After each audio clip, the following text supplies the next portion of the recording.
Amém, amados. Jesus é o Senhor. Boa noite a todos.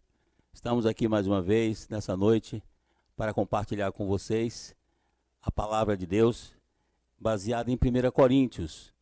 Então, todas as quintas-feiras, nós estamos liberando essas mensagens de 1 Coríntios, que fala sobre você não sabem? Será que vocês não sabem? Então, essa é uma série de mensagens que vai estar nos trazendo luz com respeito ao nosso viver na igreja hoje. Embora tenha sido liberada essas mensagens, essa carta para a igreja em Corintos, mas essa carta também é para nós, hoje que estamos aqui, né, em pleno século XXI, vivendo a vida da igreja. E o título da mensagem de hoje é o casamento na vida da igreja. Então, essa é a quarta mensagem que nós falamos sobre esse título, o casamento na vida da igreja. Então, eu gostaria de, nessa noite, poder assim, abrir a visão com respeito ao casamento na vida da igreja. Então, é bom atentarmos bem para o título. É o casamento na vida da igreja. Certo? Por quê? Porque hoje tudo que nós praticamos e o que nós vivemos deve provir de uma visão. Então, na igreja, nós somos governados por uma visão. E quando se fala de casamento na vida da igreja, nós também precisamos ter uma visão com respeito ao casamento na vida da igreja. Nós não podemos viver a vida da igreja sem uma visão, com os nossos olhos vendados. Até porque na Bíblia o Senhor falou através do apóstolo Paulo e ele disse: porque o rei Agripa não fui desobediente à visão celestial. Então, para praticar a vida da igreja e para praticarmos também a vida conjugal, a vida familiar, é necessário que, à luz da Bíblia, nós tenhamos também uma visão, porque somos governados por uma visão. Seguimos o Senhor por uma visão. Tá certo? Então, por isso estou falando que o título é o casamento na vida da igreja. Porque o casamento, irmãos, hoje é visto de três ângulos. Existe três óticas. Primeiro, existe o casamento no mundo, e nós sabemos que no mundo o casamento é tido como uma instituição falida, não se valoriza o casamento no mundo, porque as pessoas do mundo hoje nem mesmo se preocupam com o casamento, e quando se casam, daí um mês, se não der certo, algum problema óbvio, se separam. Então, o casamento no mundo é como se uma instituição falida, não é valorizado, a não ser para dar-se uma festa, uma pompa. Fora disso, não existe nenhum tipo de valorização no mundo. A outra esfera é a esfera religiosa, é a esfera da religião, dos grupos cristãos, das religiões. O casamento hoje, no mundo religioso, está em degradação. Está claramente em degradação. O que nós vemos hoje é até líderes cristãos se separando para casar com um membro ou uma membra mais jovens, não é? E continuam ministrando a palavra como servos de Deus, não é? E, de um modo geral, as pessoas hoje, nos grupos religiosos, dos grupos cristãos, não valorizam tanto o casamento como no passado. Então, isso significa que o casamento também, dentro da esfera religiosa, cristã, já não é mais o mesmo. Também perdeu, não é? Perdeu a referência diante da palavra de Deus.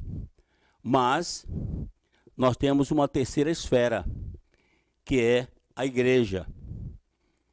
Então, a vida da igreja, o casamento que fala aqui na vida da igreja, a igreja hoje é a coluna e base da verdade. Nós, inclusive, estamos compartilhando, né, e desfrutando de uma série de mensagens baseada nesse título. A igreja é a coluna e base da verdade.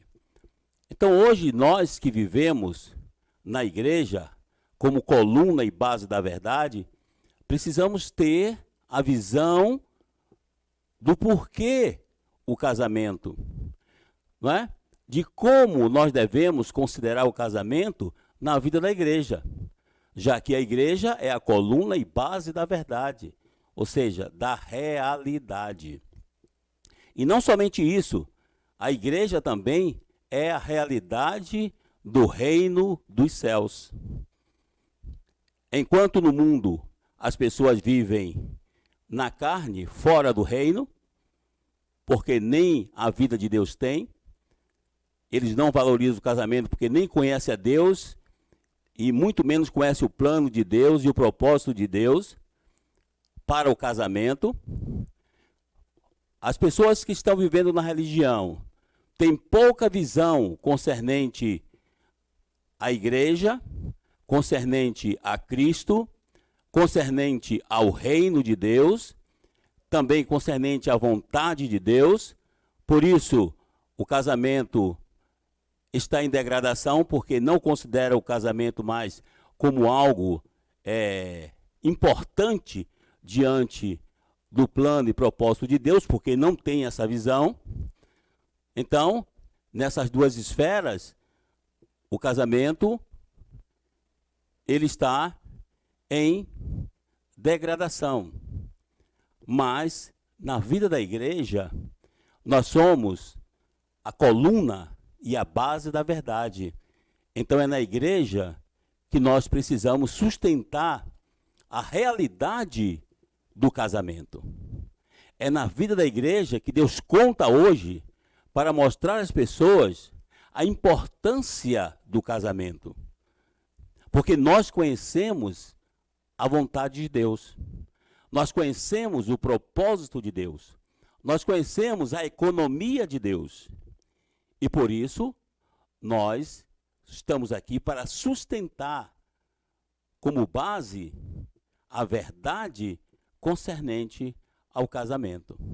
Por isso, precisamos de uma visão de que quando nós viemos para a vida da igreja, nós não estamos aqui em qualquer lugar. Nós não estamos numa religião. Nós não estamos no mundo. Portanto, não seguimos as diretrizes do mundo. Não estamos numa religião. Portanto, também não seguimos aquilo que as religiões seguem.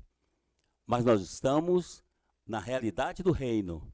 Nós estamos no lugar que é coluna e base da realidade, da verdade. Por isso precisamos perceber que o casamento na igreja não faliu, é uma realidade. E Deus conta conosco, que somos casados, que temos família, para que possamos cumprir a vontade dele e levar a cabo o propósito dele, a economia dele, através do casamento, que é algo estabelecido por Deus, instituído por Deus. Senhor Jesus. Então, queridos irmãos, hoje, muitos conceitos são ensinados hoje de maneira errada com respeito ao casamento, tanto na esfera do mundo, como na esfera religiosa. E, por causa desses erros, muitos são levados a não acreditarem mais no casamento como algo sério estabelecido por Deus. E isso é culpa de quem? Isso é culpa dos líderes. certo? Então, os líderes hoje, para você ser um líder hoje, né? Os presbíteros da igreja, os diáconos na igreja hoje, eles precisam saber o que é o casamento dentro do plano de Deus na Bíblia. Então, para isso é necessário conhecer a Bíblia, conhecer a palavra de Deus, para que possa ajudar os irmãos, o rebanho de Deus, a seguir de acordo à vontade de Deus, de acordo à palavra de Deus. Mas se os líderes, os presbíteros, se eles não conhecem a Bíblia, se eles não conhecem a palavra de Deus, se eles não conhecem a economia de Deus, se eles não conhecem a vontade de Deus, então fica difícil poder conduzir as pessoas com respeito ao casamento para realmente, dentro da vida da igreja, considerar o casamento como algo, como Deus considera, algo sério, algo importante, porque foi Deus quem, criando Adão, e da costela de Adão, não é? Fazendo Eva, uniu os dois, Eva e Adão, em casamento, ali no Jardim do Éden, e disse: deixará o homem pai e mãe, unir-se-á a sua mulher, e tornar-se-ão ambos uma só carne. Quem falou essas palavras para o Senhor? Por isso foi o Senhor que estabeleceu e constituiu o casamento. Por isso, se Deus estabeleceu, foi o evento que Deus fez, depois de criar Adão e Eva, foi o casamento. É porque o casamento é muito importante para Deus. E nós devemos dar a devida importância que Deus dá ao casamento. Por isso, nosso casamento precisa ser uma entidade abençoada. Nossa família precisa ser uma entidade abençoada por Deus. Ó Senhor Jesus. Então, nós como líderes, os presbíteros da igreja, precisam estar claro da economia de Deus, conhecer a Bíblia, para ensinar adequadamente e conduzir adequadamente o rebanho. Porque é através dos presbíteros na igreja, assim como os diáconos também, que fazem parte da administração da igreja, é através dessa liderança que as coisas positivas ou as coisas negativas podem entrar na igreja. Por isso que Deus estabeleceu presbíteros, e para levar a cabo aquilo que Deus institui através dos presbíteros, Deus estabeleceu os diáconos, que levam a cabo aquilo que os presbíteros recebem de Deus para que a igreja pratique. E tudo isso está de acordo à palavra de Deus, de acordo à Bíblia. Então eu queria mostrar para os irmãos, nós estamos inclusive lendo o livro de Timóteo, em 1 Timóteo, capítulo 3, aqui mostra como é importante a liderança na vida da igreja para conduzir bem os irmãos à vida saudável da igreja, a vida saudável familiar, certo? Aqui diz aqui em 1 Timóteo 3, 1 diz assim: fiel é a palavra, se alguém aspira ao episcopado, excelente obra almeja. É necessário, portanto, que o bispo seja irrepreensível, esposo de uma só mulher, temperante, sóbrio, modesto, hospitaleiro, apto para ensinar. Então, nesse versículo 2 aqui, mostra uma das qualificações dos presbíteros, que são os bispos. Bispo significa supervisores. É um grupo de pessoas que Deus estabeleceu, colocou, deu uma visão mais ampla para eles, para que eles possam supervisionar e direcionar o rebanho de acordo à vontade de Deus, para cumprir a vontade e o propósito de Deus. Então, um dos itens que qualifica os presbíteros, além de outros que eu li, é esposo de uma só mulher. Então, Paulo menciona aqui, nessa carta que ele escreveu a Timóteo, para que Timóteo pudesse ajudar a igreja em Éfeso, ajudar a liderança da igreja em Éfeso. Então, Paulo mostra aqui que é necessário que o presbítero seja esposo de uma só mulher. Por que mencionou isso, esposo de uma só mulher? Porque os ensinamentos dos apóstolos estão baseados no ensinamento do Senhor Jesus Cristo. Aquilo que o Senhor Jesus Cristo ensinou tornou-se agora base para o ensinamento dos apóstolos. Além daquilo que Jesus ensinou, claro, o Senhor também deu novas revelações, como deu para Paulo, em muitas questões. Mas, basicamente, os apóstolos ensinavam baseado nos ensinamentos do Senhor Jesus.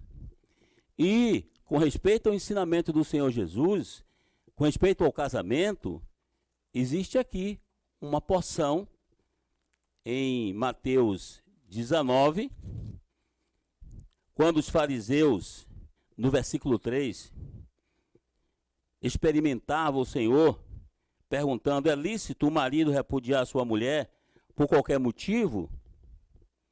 Então respondeu ele: não tendes lido que o Criador, desde o princípio, os fez homem e mulher? Então respondeu ele: não tendes lido que o Criador, desde o princípio, o fez homem e mulher? E disse: por esta causa deixará o homem pai e mãe, se unirá à sua mulher, tornando-se os dois uma só carne.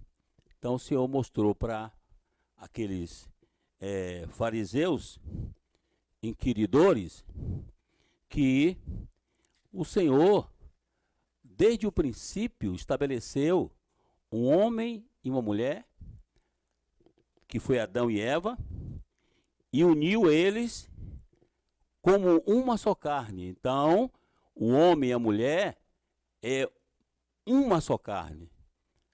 Apesar de serem homem e mulher, mas Eva saiu da costela de Adão e volta para Adão. Então, a mulher e o homem se completam.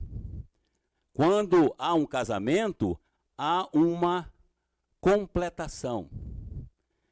Quando você está solteiro, você é uma banda de melancia. Mas, no meio de muitas bandas de melancia que existe aqui nessa terra,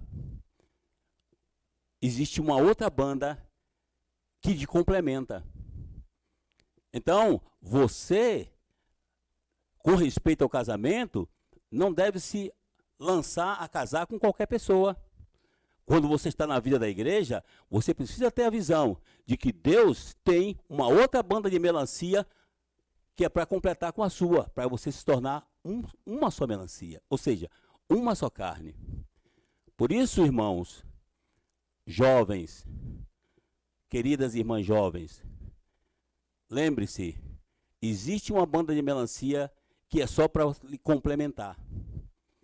Você pode pegar uma outra banda errada, se você colocar, não vai encaixar.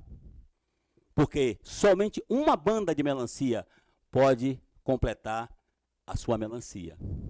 Entendeu? Isso significa dizer que Deus preparou alguém nessa terra, alguém em algum lugar, que lhe complementa. Então, esse é o princípio divino.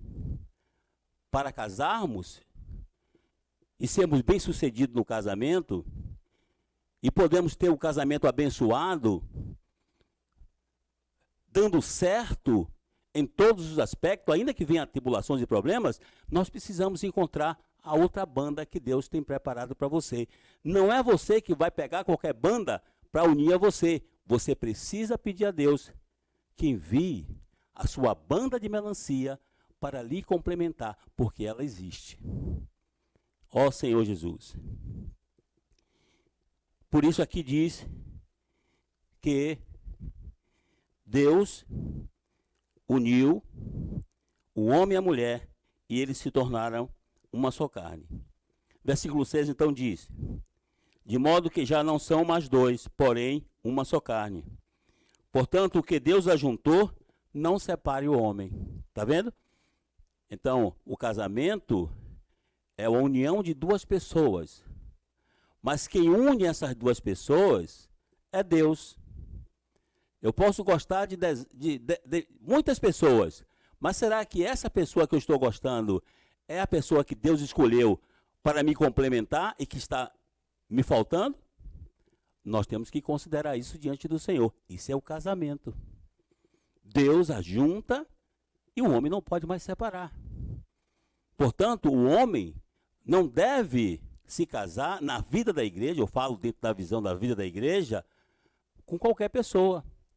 Deve depender de Deus para casar-se com aquela pessoa que verdadeiramente lhe complementa. E, seguindo aqui, o versículo 7 diz: replicando-lhe, por que mandou então Moisés da carta de divórcio repudiar? Respondeu-lhe Jesus: por causa da dureza do vosso coração, é que Moisés vos permitiu repudiar vossa mulher. Entretanto, não foi assim desde o princípio. Eu, porém, vos digo que repudiar sua mulher, não sendo por causa de relações sexuais ilícitas, e casar com outra comete adultério, e o que casar com repudiada comete adultério. Então aqui o Senhor mostrou para eles, quando eles disseram, mas Moisés permitiu que te desse carta de divórcio. Então o Senhor respondeu para eles, permitiu por causa da dureza do vosso coração. Então isso chama-se a vontade permissiva de Deus. No período da lei, por causa da dureza do coração, e porque a lei não podia fazer nada pelo homem, a lei só exigia do homem, mas não o aperfeiçoava, não o supria, então foi permitido que desse carta de divórcio em determinadas circunstâncias. Mas essa não era a vontade eterna de Deus. Essa foi a permissão que ele deu por causa da dureza do coração dos homens no período da lei. Por isso ele disse, mas no princípio não foi assim. Então, se nós queremos saber a vontade de Deus, o que é que Deus quer, nós temos que ir para o princípio. E onde está o princípio nesse caso? Está em Gênesis, quando Deus criou o homem, da costela edificou uma mulher para ele, casou os dois e disse que eles eram uma só carne. Certo?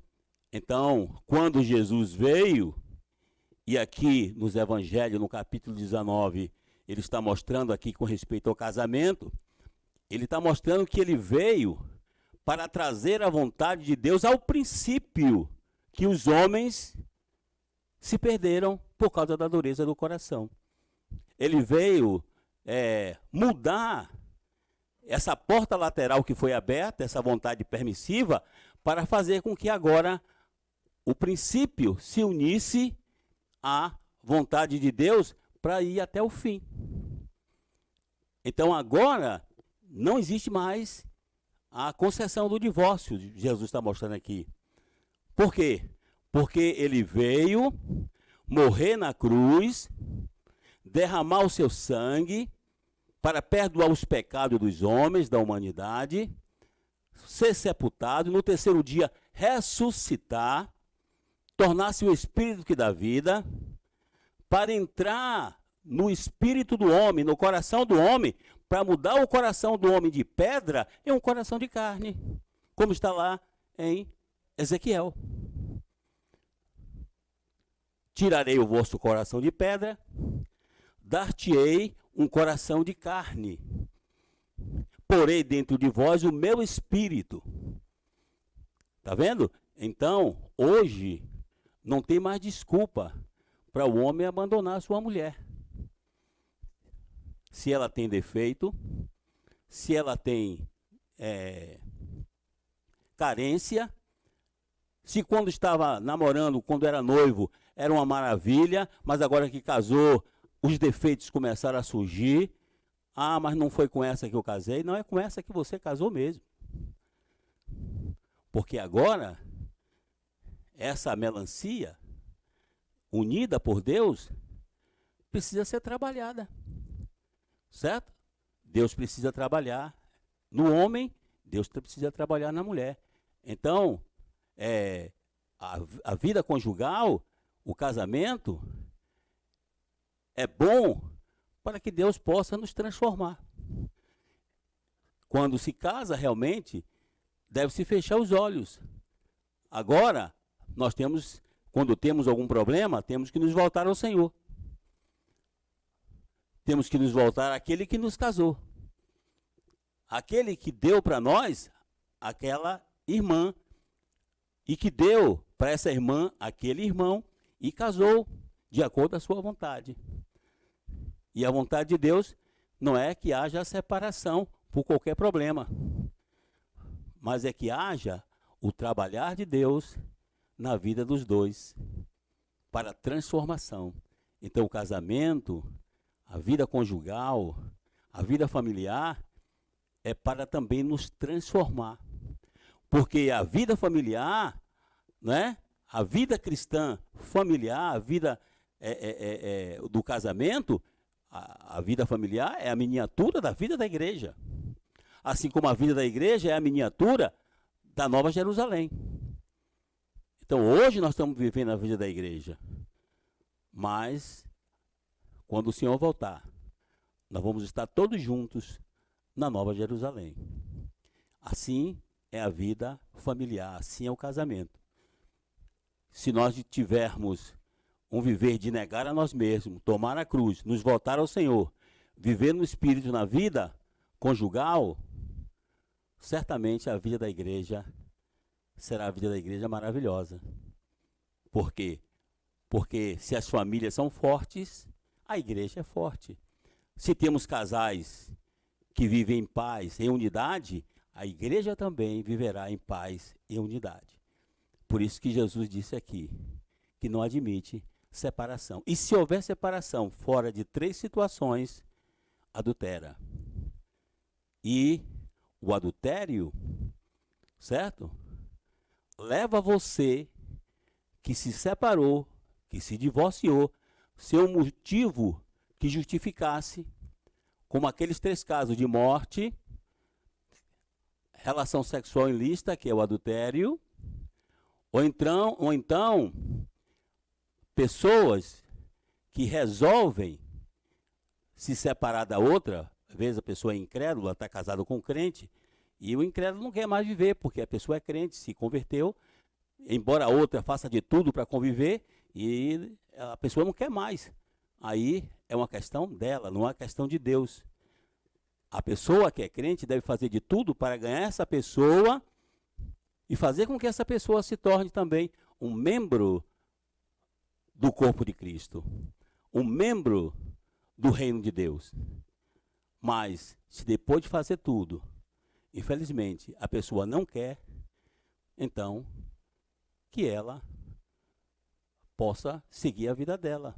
Então, dá-se o divórcio, porque a pessoa tem que pedir o divórcio. Não porque o crente resolveu se separar, mas porque a outra pessoa resolveu se separar. Certo? Senhor Jesus. Então, nesses 3 casos, então, a separação pode ser vista e dada. Mas fora disso, se for questão de outros problemas e a pessoa tomou, se separou, se divorciou, irmãos, nós não vamos lhe enganar. Eu não vou lhe enganar segundo a palavra de Deus. Quando o Senhor voltar, você perderá o reino.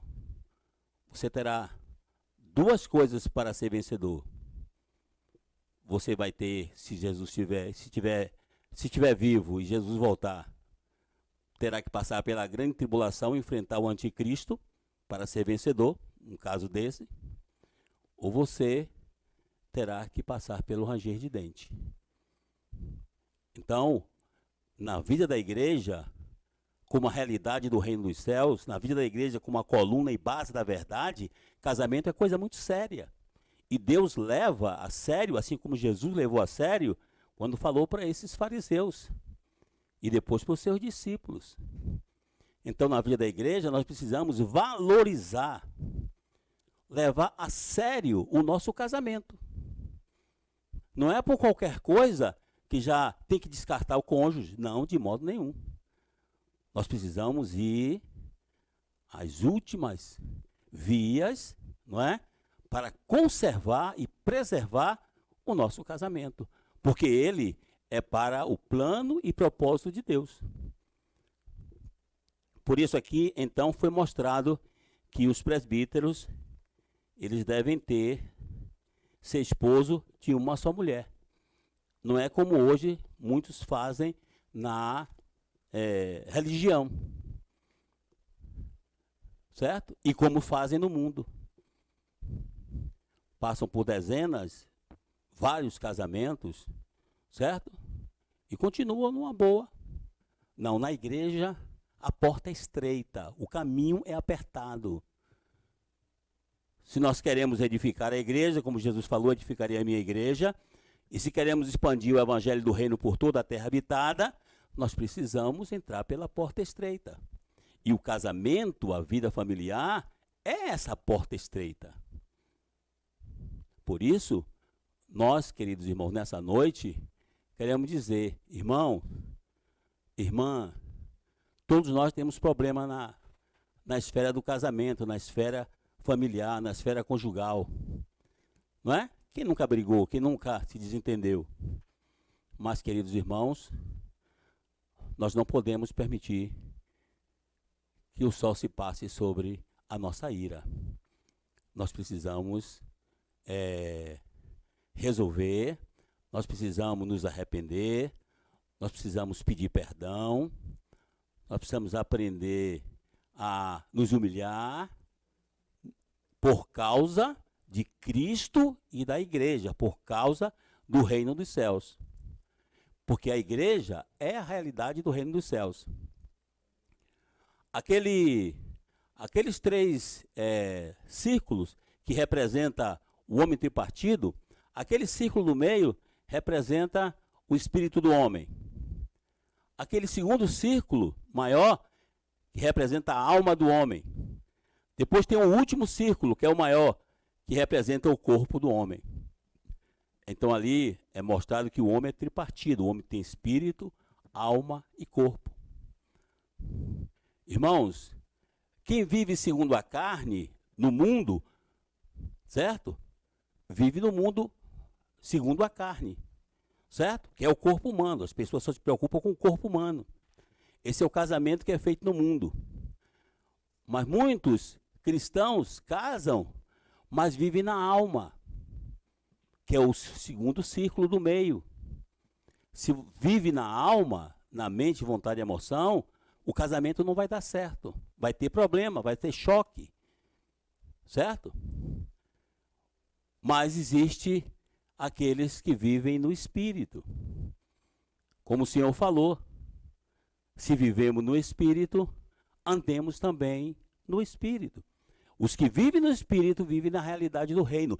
Essa é a esfera do nosso viver na igreja. Essa é a esfera do nosso viver em nossa casa. Essa é a esfera do nosso viver no nosso trabalho. Essa é a esfera do nosso viver nas reuniões da igreja.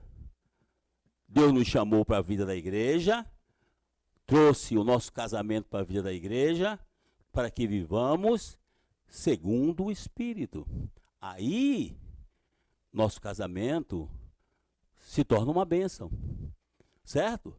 Porque a igreja é a realidade do reino dos céus. Então, amados irmãos,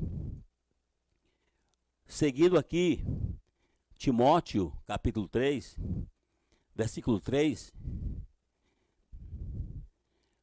diz assim: não dado a muito vinho, não violento, porém cordato, inimigo de contendas, não avarento e que governe bem a própria casa, criando os filhos sob disciplina, com todo respeito. Pois se alguém não sabe governar a própria casa, como cuidará da igreja de Deus? Então aqui mostra que o presbítero, que é o bispo, que é os líderes na igreja, eles devem aprender a governar bem a sua própria casa, criando os seus filhos sob disciplina com todo respeito. Pois se alguém não sabe governar a própria casa, como cuidará da igreja de Deus? Então aqui mostra que para com a igreja nós cuidamos, mas para com a nossa casa, a nossa família, filhos, esposas, nós governamos. Então, o homem deve aprender a governar bem a sua casa. Mas quando ele vai lidar com os irmãos na igreja, com o rebanho de Deus, ele não pode ser um dominador. Ele não pode governar os irmãos. Porque os irmãos na igreja já têm um governo. O governo da igreja é o governo divino. Deus é quem governa a igreja.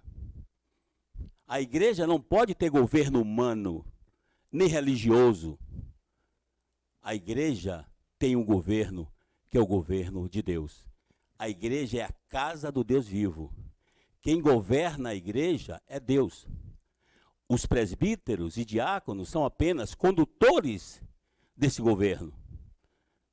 Eles são apenas vasos, não é? Eles são aqueles que representam o governo divino aqui na terra, aqui na vida da igreja. Mas quem governa a igreja é o Senhor Jesus. Ele é a cabeça da igreja. Então, quanto à nossa casa, podemos governar. Mas quanto à igreja, nós precisamos cuidar dos irmãos.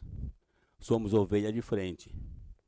E temos que conduzir os irmãos a fazerem a vontade de Deus. Portanto, não podemos agir de qualquer maneira. Precisamos ter um testemunho dentro do viver da igreja. E seguindo aqui o versículo 6 diz: não seja neófito para não suceder que se soberbeça e incorra na condenação do diabo. Pelo contrário, é necessário que ele tenha bom testemunho dos de fora, a fim de não cair no opróbrio e no laço do diabo.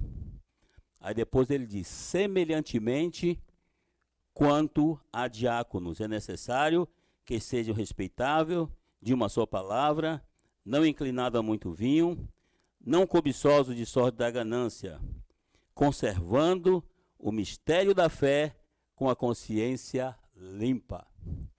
Então, eis aqui um outro item importante da qualificação dos presbíteros. E quando ele muda para os diáconos, diz semelhantemente. Isso indica que todas as qualificações que foram usadas para os presbíteros, essas qualificações também têm que ser aplicadas aos diáconos. Por quê? Porque são dos diáconos que surgem os presbíteros. Então, a qualificação dos presbíteros serve e deve ser seguido também pelos diáconos. E um item que é importante é conservando o mistério da fé com a consciência pura. Então, o presbítero, os presbíteros também precisam conservar o mistério da fé com essa consciência pura, e também os diáconos. Então, conservar significa o quê? Significa que você já tem. Por isso que na liderança da igreja, presbítero e diácono precisam conhecer a Bíblia, precisam conhecer a economia de Deus. Aqui a fé, essa fé é a fé objetiva, que está de acordo à palavra de Deus, certo? E o mistério da fé, que é a economia de Deus, o primeiro mistério é que Cristo é o mistério de Deus. E o segundo mistério é que a igreja é o mistério de Cristo. Então nós, como aqueles que estão na frente dos irmãos, os líderes na igreja, precisam conhecer o mistério de Deus e o mistério de Cristo com a consciência pura. Ó Senhor Jesus. E eu gostaria então, já que falei da questão da separação, não é? E dos 3 pontos que podem ser admitidos para isso, nós temos que ver que os presbíteros, então, eles devem ter a direção do Espírito para isso, não é? Os presbíteros, eles devem ser aqueles que buscam a Deus para resolver os problemas da igreja. Se você vê em Número 27, de 1 a 8, por causa do tempo eu não vou ler, mas vocês podem ver depois aí, Número 27, de 1 a 8, tem um fato, né, que é o exemplo das filhas de Zelofeade. Zelofeade morreu, só deixou filha e não deixou um filho herdeiro. E segundo a lei de Moisés ali dada, se não tivesse filho homem, perdia a herança. Não deixava a descendência, perdia a herança. Então as filhas de Zelofeade foram até Moisés e disseram: olha, nosso pai não morreu em rebelião, não fez nada, morreu no seu próprio pecado, mas só deixou filha. Então não vamos ter participação na herança, porque somos mulheres. Nós gostaríamos de preservar a descendência, a herança do nosso pai, da nossa família. Então Moisés o que fez? Moisés disse: não, Deus já falou, está falado, não tem conversa, não. Certo? Moisés foi diante do Senhor. E diante do Senhor, o Senhor disse para Moisés: olha, o que elas estão falando é justo. Certo? E ali houve então a primeira coisa chamada jurisprudência. Foi aberto, né, uma ciência do direito e das leis para dar também herança às mulheres em caso de na família não ter homem. Foi o primeiro caso de jurisprudência na Bíblia. Mas eu pergunto a vocês, irmão, será que Deus não sabia disso, que isso ia acontecer? Será que Deus esqueceu de fazer isso? Não. Isso exatamente é colocado na Bíblia, é deixado assim para quê? Para que nós possamos ir diante de Deus, buscar o Senhor. Porque se a Bíblia tivesse solução para todos os problemas, ninguém buscava Deus. Se ela chega aqui, qual é o seu problema? Aí eu aqui, na página tal, não, é assim que resolve tal. Acabou, ninguém ia depender de Deus. Por isso Deus, através da sua palavra, não deixou tudo para nós. Deixou as principais coisas, os principais princípios, as coisas que são importantes para o seu reino, para a sua economia, deixou bem claro, mas muitas coisas não estão aqui. E nós precisamos buscar o Senhor. Então, se você vê no livro de Atos, os discípulos e os apóstolos, eles resolviam todos os problemas através de 3 coisas. 3 coisas simples: a oração, o Espírito e a palavra. Eles não usavam nada além disso para resolver os problemas nas igrejas, na obra, problemas que surgiam. Eram essas 3 coisas: era a oração, o Espírito e a palavra. Se você vê em capítulo 6, por exemplo, de Atos, quando não tinha diáconos, e teve aquele problema das helenistas com as outras mulheres dos hebreus, então foi ali que os apóstolos, que eram os presbíteros da época, foram diante do Senhor, e o Senhor então mandou instituir 7 diáconos, certo? E eles disseram então: mas nós nos consagraremos à oração e ao ministério da palavra. Então, na igreja hoje, nós precisamos usar essas 3 coisas: oração, Espírito e palavra. Porque as armas da nossa milícia não são carnais, mas são poderosas em Deus. E a nossa luta não é contra carne e sangue, mas é contra as potestades, os principados. Por isso nós não podemos usar o mundo para resolver os problemas da igreja, nem trazer coisas da religião, não é? Para resolver coisas da igreja. Nós precisamos ter uma vida de oração, nos voltar ao Espírito e está embasado na palavra, porque a igreja é a coluna e base da verdade. Então, queridos irmãos, através disso, nós podemos conduzir os irmãos. Então, para isso, nós precisamos dessas três coisas: oração, Espírito e a palavra. Então, eu gostaria de encerrar aqui, tá certo? Essa visão que nessa noite o Senhor nos deu com respeito ao casamento, tá certo? Existem alguns outros itens importantes, mas o Roberto, a semana passada, já falou, e na outra semana, se houver necessidade, nós falaremos, e nós queríamos nessa noite dizer, amado irmão, amada irmã, que o nosso casamento é para Cristo e a igreja, o mistério de Deus e o mistério de Cristo. Que Deus nos abençoe e que possa fazer de nós uma igreja forte e casais fortes também. Que Deus abençoe todos nós. Amém e até a próxima.